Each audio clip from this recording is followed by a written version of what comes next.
10,000 men of Harvard want victory today, for they know that o'er old Eli fair Harvard holds sway. So then we'll conquer old Eli's men, and when the game ends, we'll sing again. 10,000 men of Harvard gained victory today.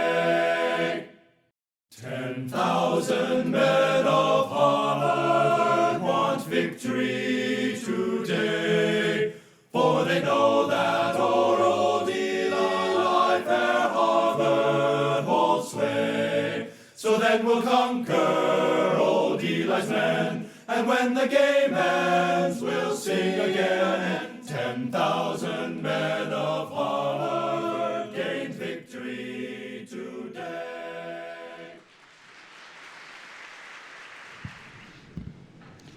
Welcome, everyone. I am Michèle Lamont, the director of the Weatherhead Center for International Studies, and it is our great privilege today to host His Highness, the Aga Khan. We are co-organizing this exceptional event in collaboration with the Al-Wahid Islamic Studies program, and I am here to introduce Ali Hassani, who is our partner in crime and who has been the pivotal person in making this event happen. So the Aga Khan, His Highness, is going to give the Jodidi lecture, which is the most distinguished lecture at the Weatherhead Center and also in the university as a whole.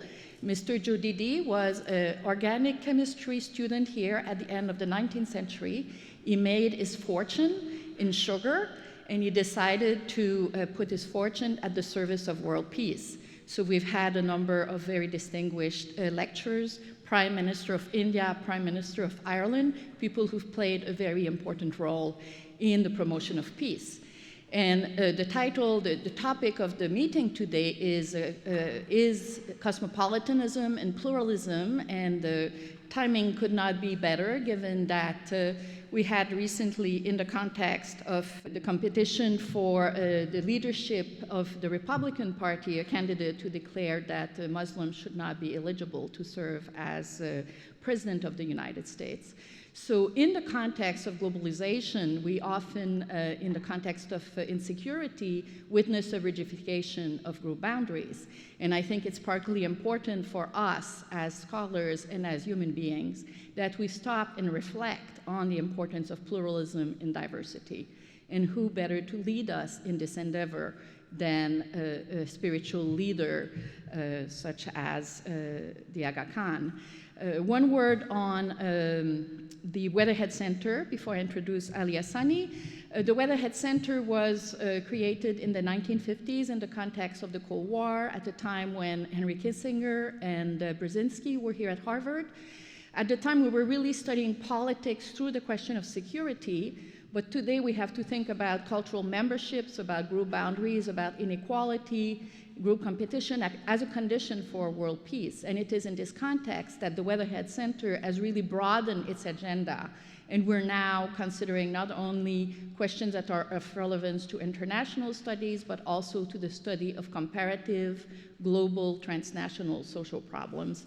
And political scientists, sociologists, anthropologists, as well as scholars from all the schools are collaborating in this endeavor. So I invite you to look at what's going on at the Weatherhead Center. A lot is happening these days. Finally, a few words to introduce my friend Ali, who's become my friend over the last, as we were preparing this important event. Professor Hassani is an expert of Islam. He grew up as an Ismaili in the context of colonial Kenya, where he had to learn pretty dismal representations of what Islam and Muslims are about and recite them as he was a schoolboy, and this kindled in him a desire to improve understanding of Islam. And this is the context in which he came here as an undergraduate with the support of the Aga Khan, so their relationship goes way back. And since then, he has been teaching and trying to help our own undergraduate understand better the life of Muslim and of the richness of Islamic culture through his interpretation, an internist as well as an analytical approach to Islamic art, the sonic, the visual aspect, and the literature of Islamic civilization. So we're extremely lucky to have him with us today, and he will introduce the Aga Khan. Thank you. Good afternoon, everyone. It is my honor and privilege to be here today and to introduce to you and to welcome back to Harvard our guest speaker, His Highness the Aga Khan, 49th Hereditary Imam of the Shia Imam Ismaili Muslims, Harvard class of 1959. Your Highness, I am sure being back here at Harvard brings back many fond memories. Welcome back.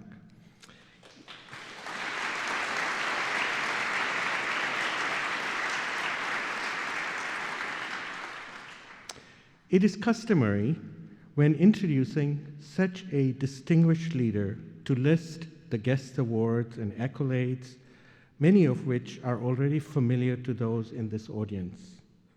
However, on this occasion, I would like to highlight His Highness's untiring efforts to better the human condition, a mission to which he has so passionately devoted himself since he became Imam in 1957 when he was a junior attending Harvard College. Often working quietly and without seeking attention on the world stage, His Highness's vision, words, and deeds have impacted the lives of millions of people around the world. For nearly 6 decades, the Aga Khan has been responsible for both the spiritual guidance and the material welfare of millions of Ismaili Muslims residing in over 25 countries, sometimes in contexts of conflict and poverty. Under his leadership, this multicultural, multi-ethnic, multilingual, and transnational community, or Jamaat, has witnessed the greatest transformation in its history. He has guided the Ismailis through a dramatic metamorphosis that has in fact impacted the lives of each and every member of his community. However, His Highness's concerns have extended well beyond the communities of his followers to the larger societies in which they live.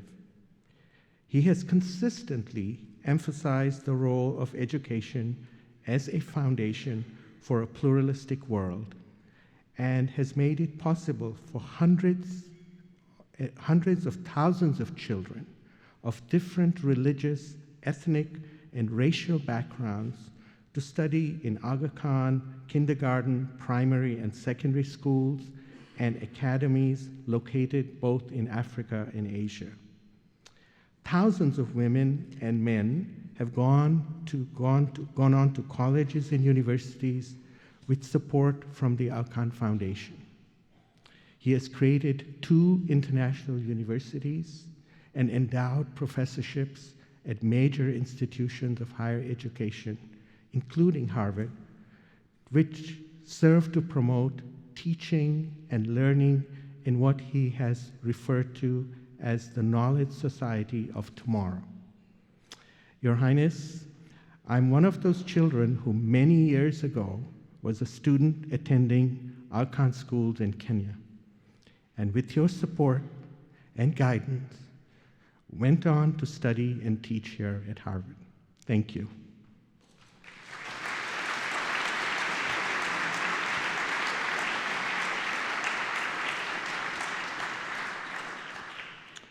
His Highness's concern for the countless numbers of people whom life has marginalized led to the creation of the Aga Khan Development Network, established by the Aga Khan to realize, quote, the social conscience of Islam through institutional action, unquote. The Aga Khan Development Network consists of a number of agencies, institutions, and programs operating mostly in the poorest nations of Africa and Asia. Today, it constitutes one of the world's largest non-governmental development agencies, with the combined mandate of relieving the burdens of ignorance, disease, and deprivation. The Aga Khan Development Network institutions are underpinned by the Muslim ethic of compassion for the vulnerable in society and the duty to contribute to improving the quality of all human life. Many areas in which the Aga Khan Development Network operates are prone to natural disasters. In the face of such events, the crisis prevention and response of the focused humanitarian assistance saves lives and enables the vulnerable to rebuild their livelihoods. His Highness has made every sector and aspect of the human existence a part of his concern. His institutional efforts are deployed to meet the holistic and multiple needs of millions of people around the world, irrespective of their religion, race, or nationality. These exemplary and cutting-edge endeavors involving public-private partnerships are often anticipatory and preventive efforts to forestall the aimlessness and the loss of hope created by lack of opportunities for survival and growth. According to a well-known saying attributed to the Aga Khan's ancestor, the Prophet Muhammad, peace be upon him, God is beautiful and loves beauty. In keeping with ancient Islamic traditions of nurturing the arts, His Highness has also enriched the lives of people around the world by giving the priceless gift of beauty. While some wanton elements in our world today are sadly intent on destroying humanity's cultural heritage, the Aga Khan's institutions have been restoring historic monuments, beautifying urban landscapes with magnificent gardens and stunning award-winning buildings, reviving traditions of music, and promoting the role of the arts as bridges of cultural understanding. Thus, while the Aga Khan Museum in Toronto, the only museum in North America dedicated to the arts of the Muslim world, offers insights into Muslim civilizations as the cultural patrimony that all humans share, the Aga Khan Award for Architecture brings renewed attention to the lives of people in the built environment and has redefined the very notions of architecture. Today, we live in an increasingly polarized world in which people are unable to tolerate difference, let alone understand and engage with it. The lives of 1.5 billion Muslims, and perhaps everyone on this planet, have been changed by the machinations of powerful geopolitical forces. Your Highness, in our world of increasing division, orchestrated by small cells of radical extremists and often manipulated by powerful forces with consequences that reverberate in large parts of the world, we cherish and honor your lifetime commitment to pluralism and the betterment of society, and look forward to your thoughts on the cosmopolitan ethic in a fragmented world. Ladies and gentlemen, please welcome His Highness the Aga Khan.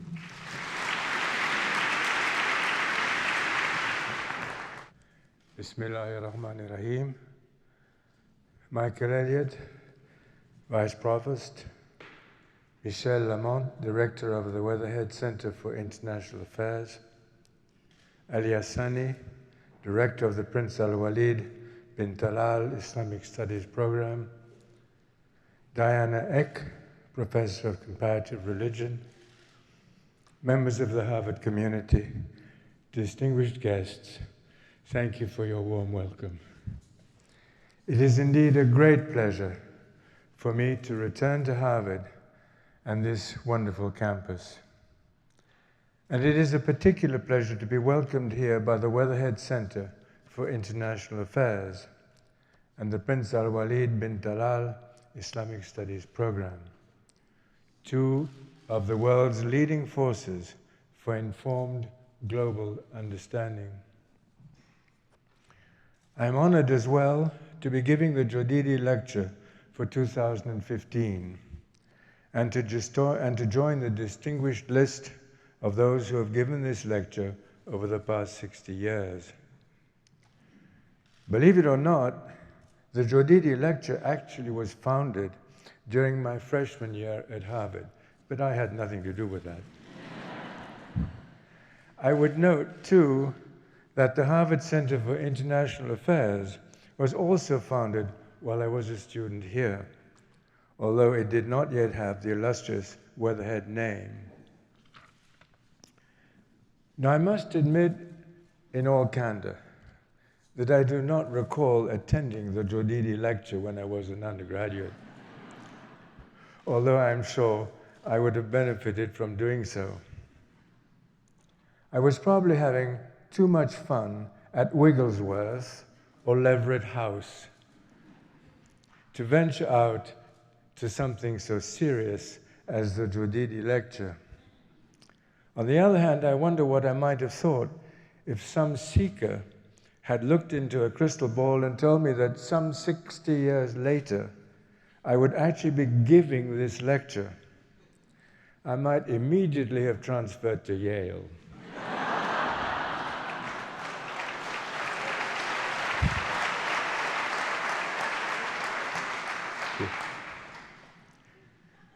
My ties to Harvard have been reinforced in many ways through the 6 decades since my graduation, including the fact that my brother and also my daughter also received their undergraduate degrees here at Harvard. And I was deeply gratified to come back to receive an honorary degree in 2008.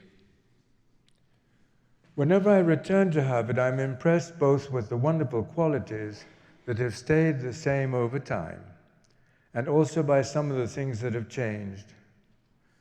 Surely one of the most notable changes has been the remarkable success in recent years of Harvard's athletic teams, all across the board. Individual competition, team competition, women's and men's teams. Bravo, Harvard. Of course, one cannot arrive in Cambridge this week without noticing the football team, to mention just one example, and that remains undefeated this year. But it was not always that way. In fact, during the years that I was at Harvard, the football team never had a winning record. Of course, I am referring here to the American football team. Coming from a European schooling, what I call the football team is what you probably call the soccer team. And I must tell you that for the men's soccer team, those were golden years at Harvard, including 2 Ivy League championships. Goodbye, Yale. And I must also tell you, with all due humility, that I was a happy member of that championship team.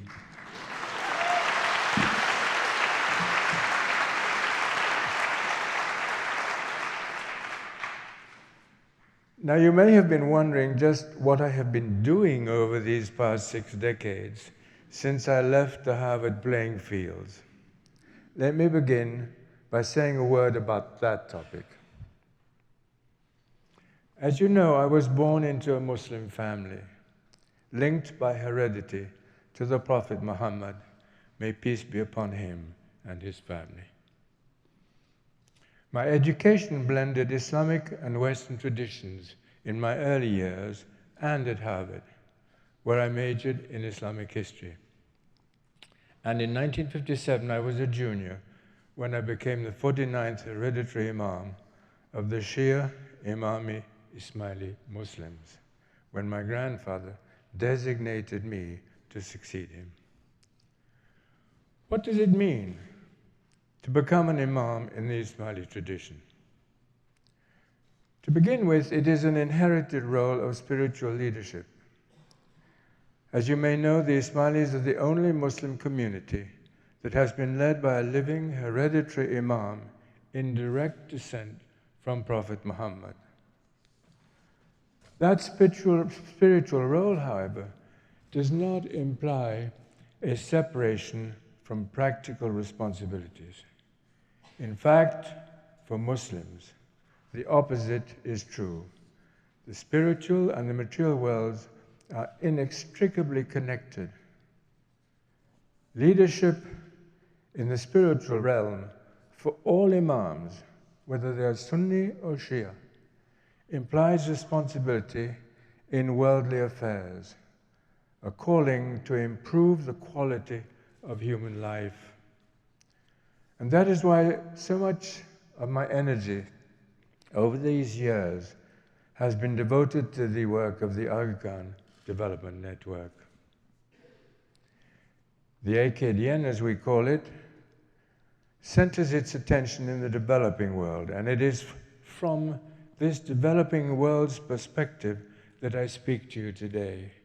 So what I will be referring to is knowledge that I have gained from the developing world of Asia, Africa, the Middle East. What I will be speaking about has little to do with the industrialized West. Through all of these years, my objective has been to understand more thoroughly the developing countries of Asia, Africa, and the Middle East, and to prepare initiatives that will help these countries become countries of opportunity for all of their peoples. As I prepared for this new role in the late 1950s, Harvard was very helpful. This university allowed me, having prudently verified that I was a student in good standing, to take 18 months away to meet the leaders of the Ismaili community in some 25 countries where most of the Ismailis then lived, and to speak with their government leaders. I returned here after that experience with a solid sense of the issues I would have to address, especially the endemic poverty in which much of my community lived. And I also returned with a vivid sense of the new political realities that were shaping their lives, including the rise of African independence movements, the perilous relations between India and Pakistan, and the sad fact that many Ismailis were locked behind the Iron Curtain and thus removed from regular contact with the imamate.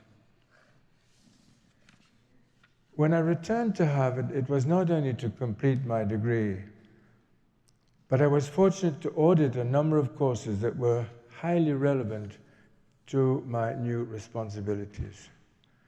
So as an undergraduate, I had the opportunity to benefit from the complete spectrum of courses offered by this great university.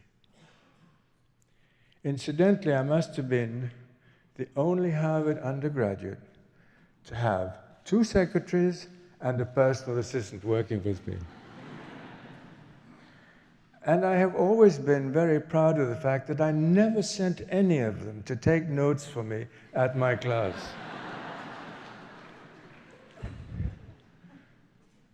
Harvard has continued to be a highly valued partner for our network since this time. The university played a key role in developing the blueprint 30 years ago for the Aga Khan University, working first in the fields of medicine and nursing education, and now offering a broad variety of degrees on 3 continents. Another close Harvard relationship has involved the Aga Khan program for Islamic architecture, launched here and at MIT in 1977. My concern for the future of Islamic architecture grew out of my travels between 1957 and 1977 in countries with large Muslim populations. What I observed was a near total disconnect between the new-built environment I encountered and Islam's rich architectural legacy. There was no process of renewal, no teaching in architectural schools, no practices that were rooted in our own traditions. Except the occasional minaret or dome, one of the world's great cultural inheritances was largely confined to the coffee table book. It seemed to me that this state of affairs represented a monumental menace to all our world's cultural pluralism, as well as a dangerous loss of identity for Muslim communities. The Aga Khan program for Islamic architecture was one response to this situation, as was the creation of the Aga Khan Architectural Award, which also continues today, bringing the art and architecture of the Islamic world to be understood and admired in the West, as it had been in the past, was a goal that also inspired the creation just 1 year ago of the Ismaili Center and the Aga Khan Museum in Toronto, the only museum in the Western Hemisphere devoted entirely to Islamic culture. Today, the Aga Khan Development Network embraces many facets and functions. But if we're trying to sum up in a single word its central objective, I would focus on the word opportunity. For what the peoples of the developing world seek above all else is hope for a better future. Too often, however, true opportunity has been a distant hope, perhaps for some not even more than a dream. Endemic poverty, in my view, remains the world's single most important challenge. It is manifested in many ways, including persistent refugee crises of the sort we have recently seen in such acute form. And of course, confounding new challenges continue to mount, such as the looming threat of climate change. My interest in climate change has been sharpened by recent studies linking it to the threat of earthquakes. This could be an issue in the high mountain areas of South Asia, for example, where so many Ismailis live and are concentrated. 60 years ago, as I took up my responsibilities, the problems of the developing world, for many observers, seemed intractable. It was widely claimed that places like China and India were destined to remain among the world's basket cases, incapable of feeding themselves, let alone being able to industrialize or achieve economic self-sustainability. If this had been true, of course, then there would have been no way for the people of my community in India and China and in many other places to look for a better future. Political realities presented further complications. Most of the poorest countries were living under distant colonial or protectorate or communist regimes. The monetary market was totally unpredictable. Volatile currencies were shifting constantly in value, making it almost impossible to plan ahead. And while I thought of all the Ismailis as part of one religious community, the realities of their daily lives were deeply distinctive and decidedly local. Nor did most people yet see the full potential for addressing these problems through non-profit, private organizations, what we call today civil society. And yet, it was also clear that stronger coordination across these lines of division could help open new doors of opportunity. We could see how renovated educational systems based on best practices could reach across frontiers of politics and language. We could see how global science could address changing medical challenges, including the growing threat of non-communicable disease. We could see in sum how a truly pluralistic outlook could leverage the best experiences of local communities through an effective international network.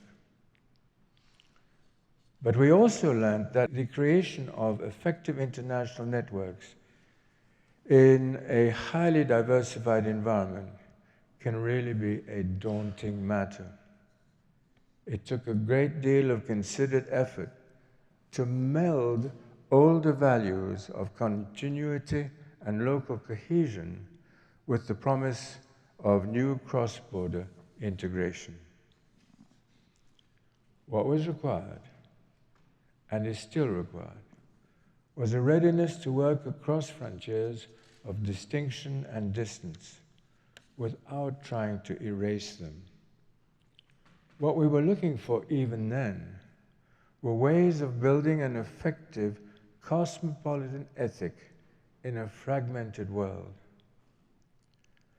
This often meant working from the bottom up, learning to follow what was sometimes called field logic.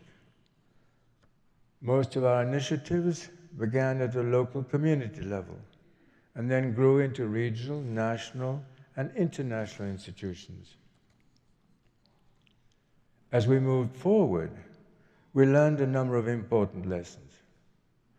We learned that lifting health and education services to world-class standards was a global promise that could inspire local support.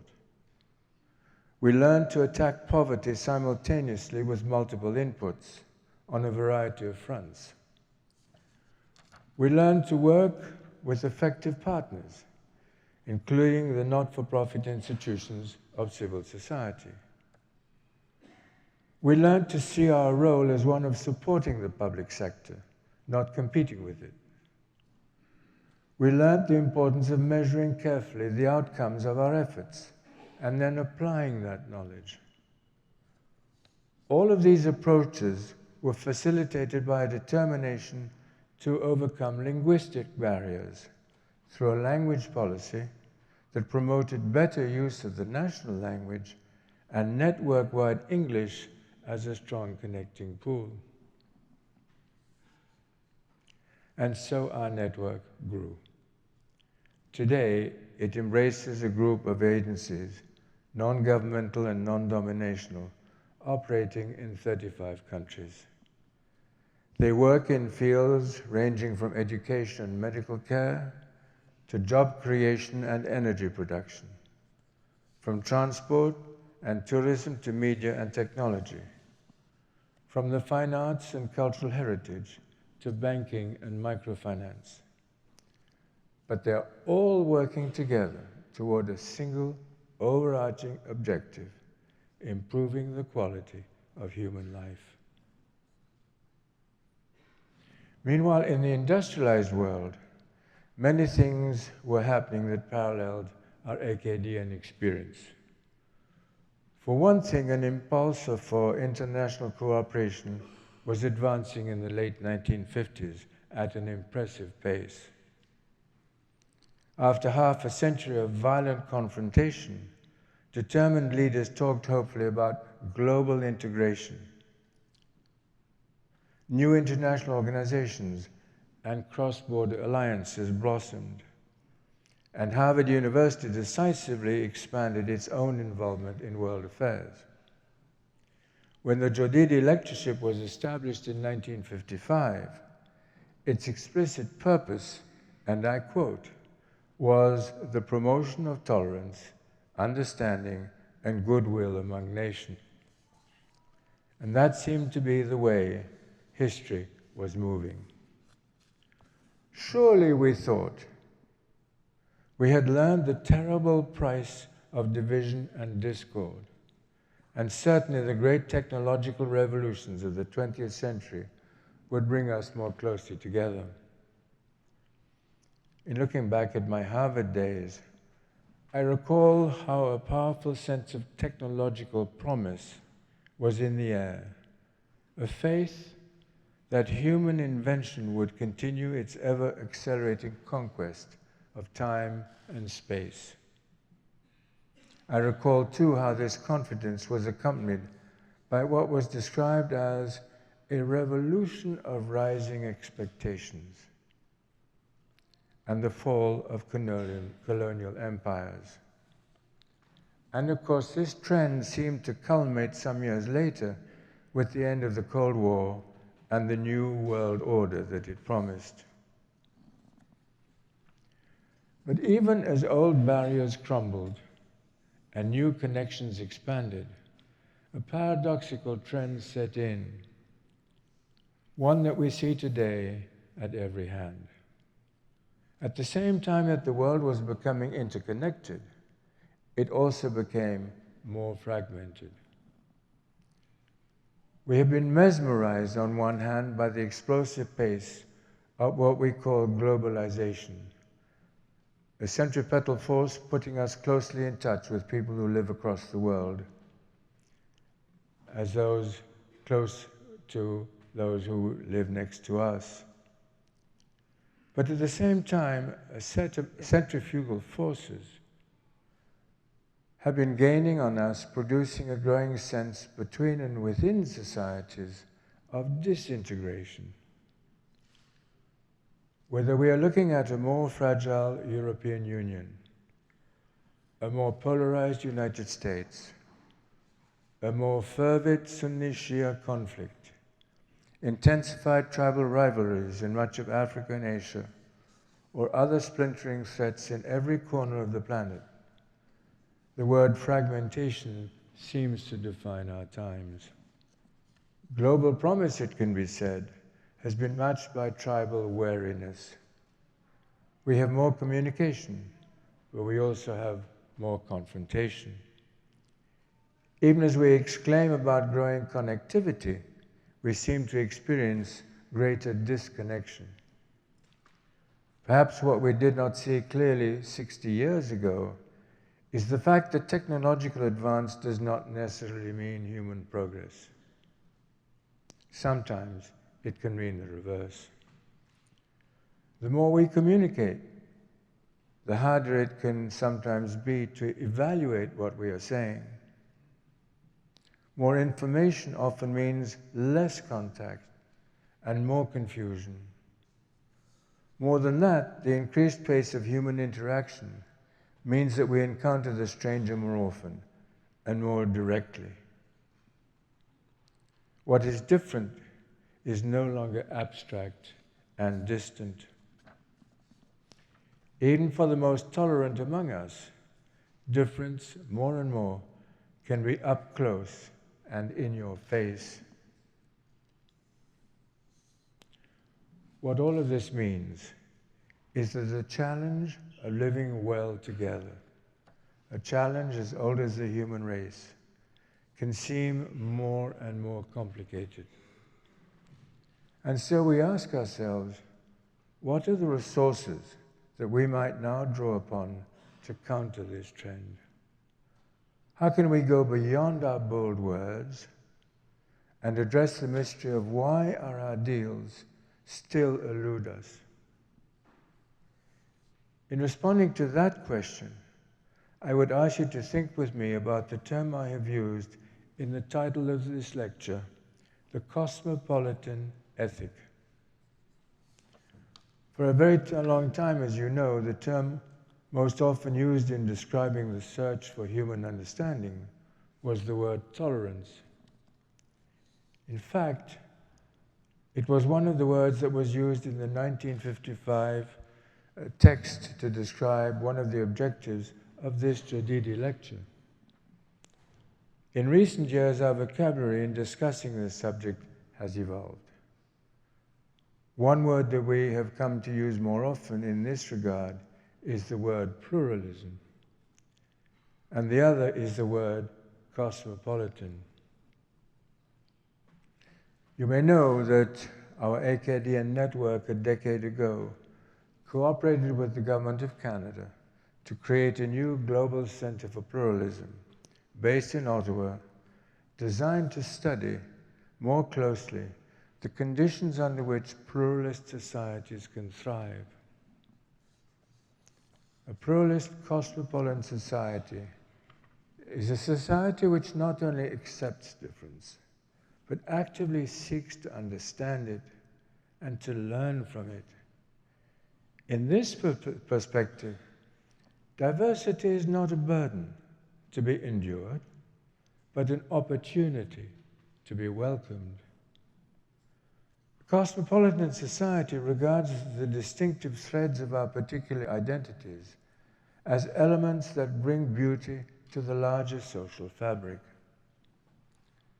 A cosmopolitan ethic accepts our ultimate moral responsibility to the whole of humanity, rather than absolutizing a presumably exceptional part.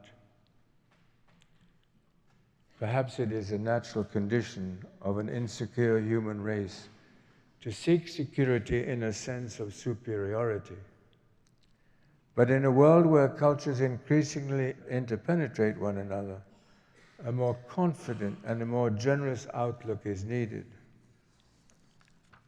What this means, perhaps all else, is a readiness to participate in a true dialogue with diversity, not only in our personal relationships, but in institutional and international relationships also. But that takes work, and it takes patience.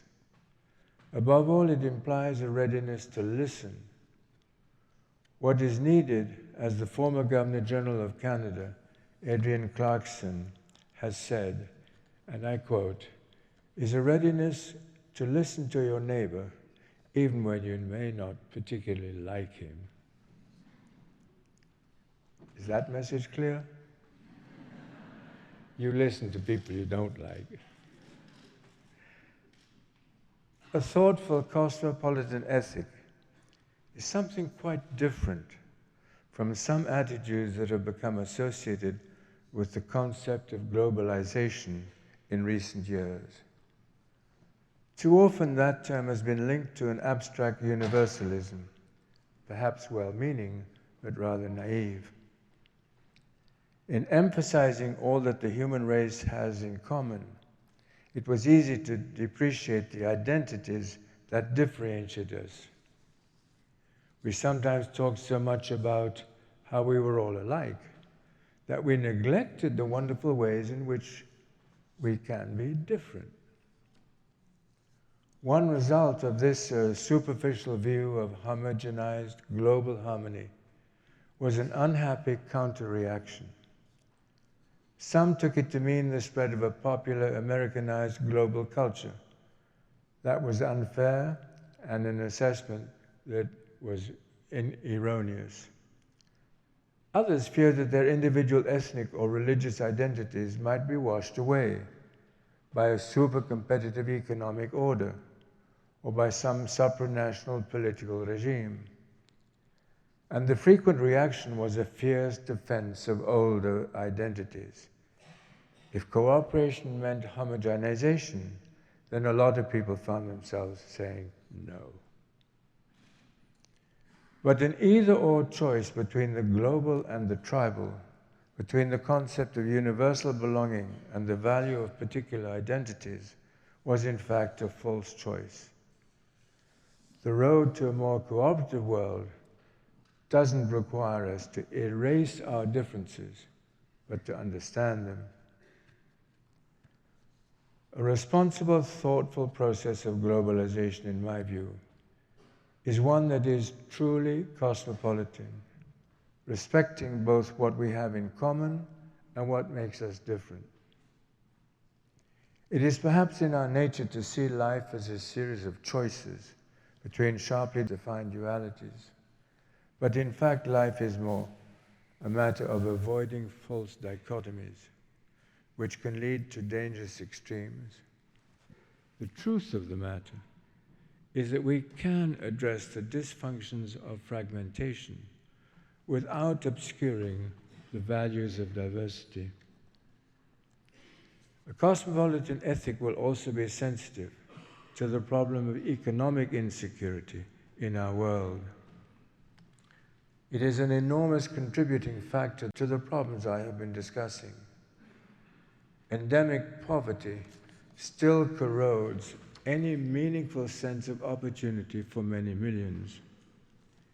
And even in less impoverished societies, a rising tide of economic anxiety can make it difficult for fearful people to respect, let alone embrace, that which is new or different. This problem has been compounded by the very advances that have long been the source of so much hope. I'm thinking here, for example, about medical advances that have dramatically increased human longevity.